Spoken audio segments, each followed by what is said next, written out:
Saudara-saudari sekalian yang terkasih dan dikasihi oleh Tuhan. Yang tampak seringkali menipu. Tampilan kulit luar tidak selalu sama dengan yang di dalam. Contoh, di balik kulit seram yang penuh duri, ternyata daging buah durian itu begitu nikmat dengan aroma yang sedap. Sebaliknya buah maja meskipun kulitnya halus dan hijau, tetapi rasanya pahit sekali. Pendeknya, segala sesuatu tidak bisa dinilai sebatas pandangan mata. Dalam konteks inilah kita akan merenungkan 3 hal berikut. Yang pertama, kesalehan dan kesucian. Ada ungkapan yang menarik. Orang saleh itu belum tentu suci, tetapi orang suci pasti saleh. Kesalehan adalah perbuatan baik yang diukur dari penampilan. Contohnya, sopan-sopan, rajin ke gereja, suka sedekah. Itu semua adalah bentuk-bentuk kesalehan. Namun kesalehan yang tidak berangkat dari hati yang suci akan mudah dimanipulasi. Orang bisa tampak baik dan saleh, tetapi jahat sekali. Mengapa bisa begitu? Sebab kejahatan suka bersembunyi di balik yang tampaknya saleh dan baik. Maka Yesus hari ini meminta kita supaya kita hidup suci, membebaskan hati dari dosa dan membiarkan benih cinta tumbuh di sana. Dengan demikian, suci itu selalu terkait erat dengan kita yang tadi sudah saleh tetapi diteruskan dengan mengolah hati. Inilah yang seringkali terjadi kesulitan-kesulitan. Karena yang diolah itu ada di dalam tidak kelihatan. Apalagi kesucian itu bukan atas usaha sendiri, tetapi juga rahmat ilahi. Maka kesucian berlangsung terus-menerus dan tidak pernah sekali jadi. Oleh karena itu, dalam hidup yang rohani sekalipun, kita mesti terus-menerus berhati-hati. Sebab kesalehan adalah tahap awal menuju hidup yang suci, tetapi setan dan kejahatan suka bermain di wilayah ini. Sehingga orang saleh bisa digerogoti dalam bentuk menjadi puas diri, merasa sudah baik, kemudian membenci sesamanya yang tidak baik, dan akhirnya gampang sakit hati karena merasa perlu dihormati. Itulah kesalehan dan kesucian. Sekarang mari kita melihat poin yang kedua, mengoles kesalehan dengan ramuan kesucian. Pada sore hari ini saya menawarkan 3 macam obat penting dalam menjaga hidup agar tetap suci. Bisa diminum pagi, siang, dan malam. Obat pertama untuk pagi hari yaitu motivasi murni. Yesus tidak menentang orang yang mau hidup atas dasar hukum. Tetapi Yesus ingin memurnikan cara hidup beragama supaya menjadi tepat. Hidup saleh dan baik itu penting, tetapi tetap perlu diolah supaya aman. Cara mengolahnya adalah melakukan segala sesuatu, bahkan yang rohani sekalipun, tanpa dilandasi sikap ingin dipuji dan dilihat baik. Jadi kalau nanti Anda kolektor itu enggak usah kalau 2.000 atau 5.000 sembunyi-sembunyi, 100.000 gini, enggak usah. Enggak perlu akan hal itu. Tanpa pengabdian yang tulus, dengan motivasi yang murni demi Allah dan kebaikan sesama, kejahatan akan dibungkus dalam kebaikan.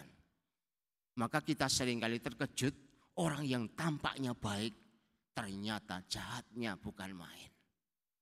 Anda semua ini baik-baik, tapi bisa jadi jahat ketika motivasi ini tidak ada. Itulah obat di pagi hari yang harus Anda minum. Setiap hari motivasinya harus makin murni.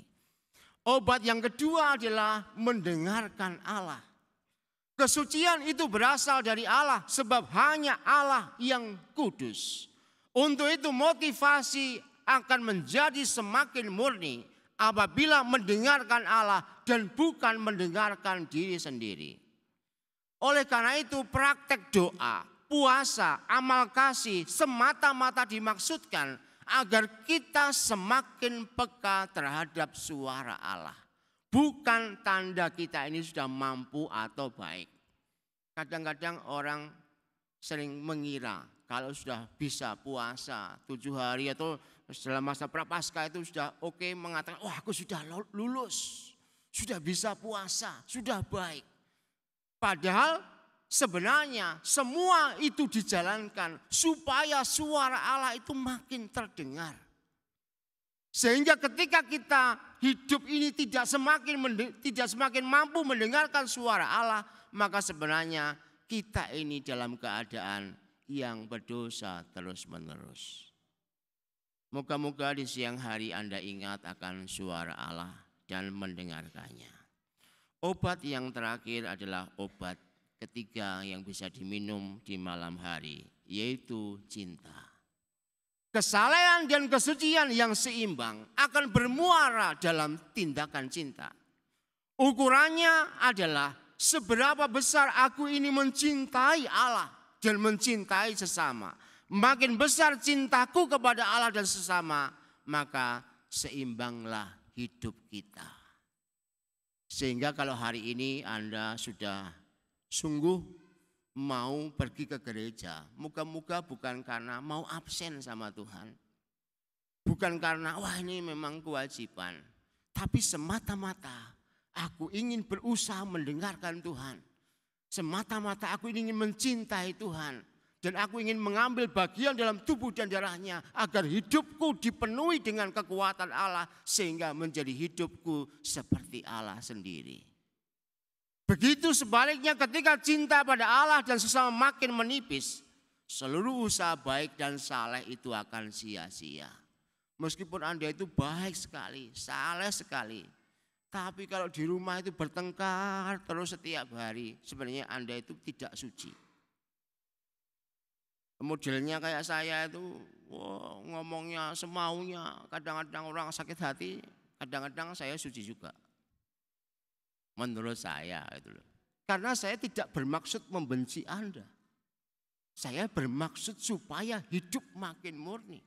Yang seringkali orang itu salah mengira, disangka saya ini galak pada seseorang. Tapi saya selalu galak tentang hidup, bukan tentang orang. Oleh karena itu hidup saleh dan suci hanya bisa diukur dari cinta yang tumbuh dari kedalaman hati. Bukan yang tampaknya saja. Lalu yang ketiga kaitan dengan bulan kitab suci nasional. Mengapa teks ini dibaca pada minggu pertama bulan kitab suci nasional?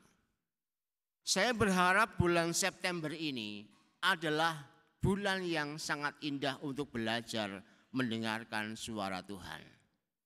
Saya juga berharap Anda bersedia pergi ke lingkungan-lingkungan untuk bersama-sama mendengarkan suara Tuhan. Di sana Anda akan berjumpa dengan berbagai macam orang. Ada yang jutek, ada yang periang, ada yang macam-macam akan ketemu. Pada saat itu sebenarnya Anda pertama-tama tidak akan melihat bahwa acaranya begitu bagus. Tetapi sebenarnya di sana Anda akan uji hati. Apakah aku bisa menerima orang-orang lain di dalam hidupku. Jadi kumpul di lingkungan itu bukan semata-mata, oh acaranya bagus, semua nangis semua. Enggak begitu kriterianya.